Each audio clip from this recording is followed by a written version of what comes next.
Magandang araw mga kabalisong, Mamay Ramon ho. Ang atin hong re-reviewin sa araw na to ay isang balisong na gawa sa ibang bansa, sa bansa ng Hapon o sa Japan, ang tinatawag na Seto Balisong. Ito pong Seto Balisong, ito rin po yung predecessor ng Manila Folder. So to give you a brief history based sa ating kaunting research at kaalaman, mga ipagtanong-tanong din sa mga kasamahan na mahihilig sa matalim, ang Manila Folder ho ay parang dalawang kumpanya na pinagsama at itong nag-co-brand ng Seto Balisong ay yung Taylor, the Taylor Group. So ibig sabihin, back in the late 70s or 80s, gusto mag-distribute ng Seto sa United States ng balisong na ipinagbabawal, kaya parang nakipag-partner siya sa grupo ng Taylor at nag-co-brand sila. Kaya may makikita kayo na gantong balisong na Taylor Seto. Ito na po yung collaboration nila. Pero hindi rin po ito nagtagal dahil alam ko, base sa counting research natin, pinagbawal ang pag-i-import ng balisong sa US. Kaya ang ginawa nila parang piyesa-piyesa na lamang yung kanilang ipinapadala at sinubukan na doon na lang ibuuin or i-manufacture ng kumpleto. But I think it never lasted that long and over time nawala na yung distribution yan. So balik dito sa ating pinag-uusapan na Seto Balisong. So ito po yung predecessor nung Taylor Seto na balisong na kung saan ang gumagawa ng balisong ay mula sa Japan at idinidistribute naman po ito sa United States. Ang kagandahan lang ho nitong nag-iisa kong pirasong to, ito po ay prior pa, kaya sinabi kong predecessor, prior pa po ito sa co-branding ng Taylor dun sa tinatawag na Taylor Seto Manila Folder. Kaya makikita niyo dito sa label niyan, Seto pa lang po yan at ito ay gawa sa Japan. Ginamit po nilang bakal dito sa talim ay stainless. Kaya po natin gustong i-review lang to. Gusto ko lang natin ipakita na nung araw, kahit sinong mga makers, masasabi nila dyan na pupunta ang mga Hapones sa Barangay Balisong. In fact, binivideo yung paggagawa nila. At kung bumili man po sila ng balisong, piyesa-piyesa. So sa kanilang panonood at pagbe-benchmark, inaral po nila ang paggagawa ng Filipino handmade, yung ating style na kung saan atin po ay mga folded metals pang ginagamit. Yung katulad po nung sinabi natin sa isang episode na inilulupi-luping mga metal at kinakapitan ang bahayan ng mga bolster ng kapit para mabuo. Kaya kung mapapansin niyo po yung gawa natin sa gawa nila, iisa-isahin po natin kung ano yung naging output matapos isa lang ang kanilang balisong sa makinarya. So mga gawang Seto blades po ay kilalang kilala dahil sa bayan po ng Seki sa Japan.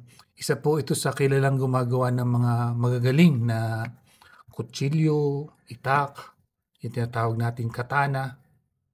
Isa po ang Seki sa lugar na yan at ito pong balisong na ito ay doon sa Seki ginagawa.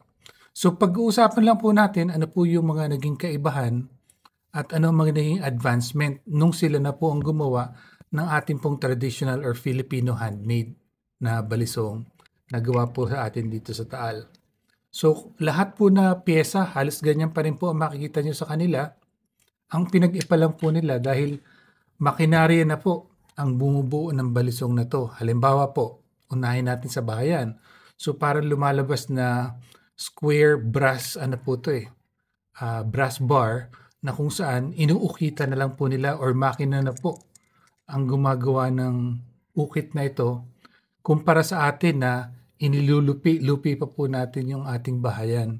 So kung makikita niyo po dito, inuukit po yan ng makina, kaya nagtitira sila more or less ng 1 mm dito, at ito pong bahaya na to ay solido na. Kaya makikita niyo po dito, ang takbo ng makina dyan, isang buo, inukitan, inilabas, inukitan, at saka sila naglalagay ng kapit. Maging ang pagbubutas po nito ay makinarya, kaya masasabi natin ang advantage nila, precision cutting, dahil sa atin nga po dito sa ating balisong, depende sa pagod ng kamay ng manggagawa, pinapalo, pinapalupi, maaaring hindi ho nagkakapera-pareha kaya minsan makikita yun dito sa ilalim, may nakaumis o may nakangiti. Sa kanila wala dahil solido po at makina na nga po ang gumawa. So yun ang unang malaking diferensya compare dito sa ating Balisong Batangas. Makina ang gumawa kaya precision cut, pulidong-pulido po ang sukat. Kaya makikita niyo yung halos clearance ng ano nila, halos walang ipinag-iba at perpektong-perpekto. Maging ang pagkakabagsak po at ang pagkakahubog ay parehong-pareho. So maging sa kanilang talim, stainless ang ginagamit nila, pero makina na po, kaya pare-parehas po lumalabas ang mga gawang Seto Balisong at sa kalaunan ay tinawag nga pong Manila Folder or Seto Taylor collaboration. Ito po ay lumalabas na may handguard, may kaunting kuntil o may tenga na tinatawag natin. Sa blade type na kung tawagin sa atin ay bayoneta, ang kanila pong bolster ay larguhan na, ang bahayan ay larguhan na, at ang bolster ay iniuukit na lamang po at nilalagyan po nila ng magandang kapit. Ang kapit po nito sa aking pag-aalam ay oak wood. Yan. So malaki na po ang advancement na ginawa nila at kung ikukumpara po natin yung pin, yung gawa ng ating pin, tang pin sa gawa ng tang pin nila, makikita niyo po yung sa kanila na wala na pong ukit, unlike sa atin na makikita pa po yung pinagmarkahan o binabarenahan pa natin. Sa kanila dahil makina na po ang gumawa nga nito, eksakto na po ang katuwiran nito, makikita niyo po yung clearance na yan. Kaya hindi na sila naglalagay doon ng pagkakapitan ng pin dito dahil eksaktong-eksakto na po ang katuwiran nito. Isara man o ibukas, parehas na makikita niyo po yung clearance. Tuwid na tuwid dahil makina na nga po ang gumawa kumpara doon sa atin.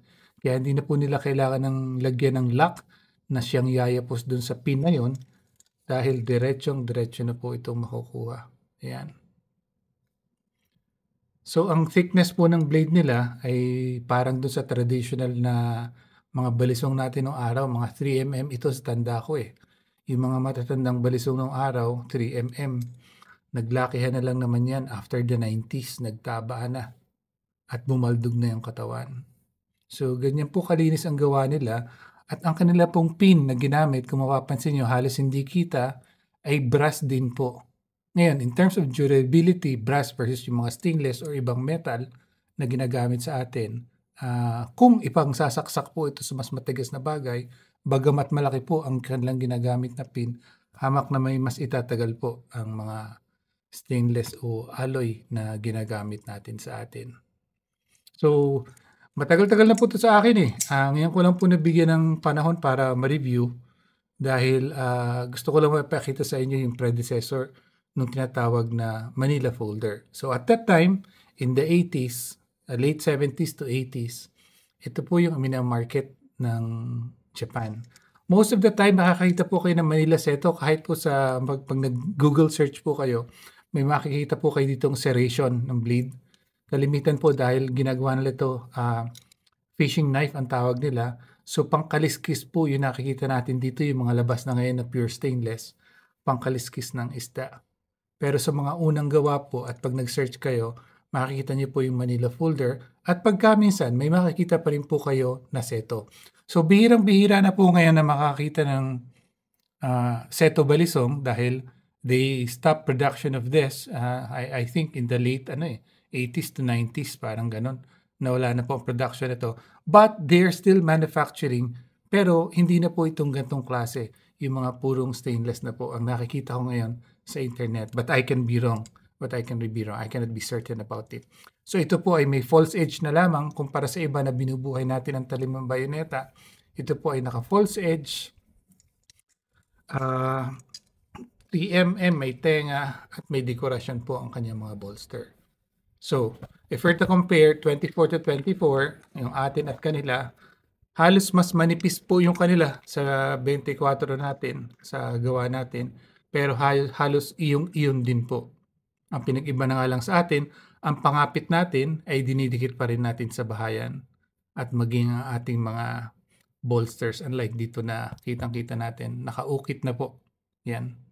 Ang ganda ng pagkakagawa.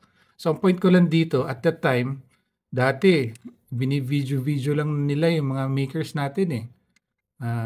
Only to know that they're studying how we're doing this. And when they came up with their own, yung sinasabi ko, when you benchmark and you relaunch a product that you have benchmarked from somewhere else, make sure it's of superior quality. And I think, dahil mechanized na nga po ito at hindi handmade, this is of a superior quality balisong. Ayan. So, ganyan lang po kaigsi yung ating mapagbigyan lamang yung isang kapatid na nagsasabi na alam niya na may seto balisong po ako. Kaya sabi niya, mamay gawan mo kaya ng review yan para mapanood ng iba.